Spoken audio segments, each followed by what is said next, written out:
Dunia inayumba yumba, misukosuko ya kila siku, jaa magonjwa, matetemeko na vita. Lakini yupo Yesu ndugu, usikate tamaa. Huyu Yesu atatufikisha hadi mwisho wa safari. Dunia inayumba yumba, misukosuko ya kila siku, jaa magonjwa, matetemeko na vita. Lakini yupo Yesu ndugu, usikate tamaa. Huyu Yesu atatufikisha hadi mwisho wa safari. Tuonapo hayo wapendwa, tuinueni macho, tujue Yesu Mwokozi amekaribia kuja kutuchukua, tuliozishinda dhambi za hapa duniani. Sote tutapelekwa mbinguni tukaishi naye Mwokozi. Tuonapo hayo wapendwa, tuinueni macho, tujue Yesu Mwokozi amekaribia kuja kutuchukua, tuliozishinda dhambi za hapa duniani. Sote tutapelekwa mbinguni tukaishi naye Mwokozi.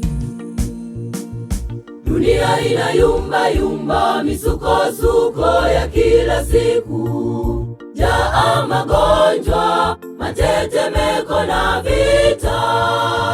Lakini yupo Yesu ndugu, usikate tamaa.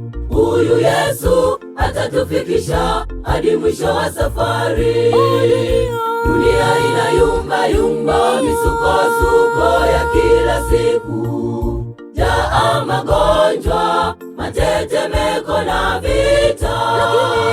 Lakini yupo Yesu ndugu, usikate tamaa.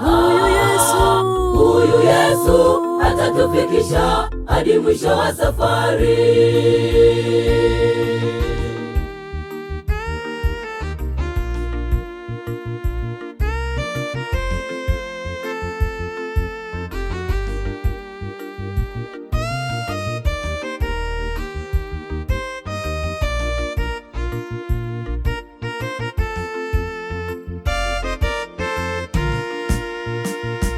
Wakati sasa wa kutengeneza mambo yako, achana na dhambi ndugu, muda sasa umeisha. Wewe mpendwa, achana na udanganyifu wa muovu Shetani. Wewe mtegemee Mungu, atatufikisha kule mbinguni. Ni wakati sasa wa kutengeneza mambo yako, achana na dhambi ndugu, muda sasa umeisha. Wewe mpendwa, achana na udanganyifu wa muovu Shetani. Wewe mtegemee Mungu, atatufikisha kule mbinguni. Dunia inayumba yumba, misukosuko ya kila siku, jaa magonjwa, matetemeko na vita. Lakini yupo Yesu ndugu, usikate tamaa. Huyu Yesu atatufikisha hadi mwisho wa safari. Dunia inayumba yumba, misukosuko ya kila siku, jaa magonjwa, matetemeko na vita. Lakini yupo Yesu ndugu, usikate tamaa. Huyu Yesu atatufikisha hadi mwisho wa safari.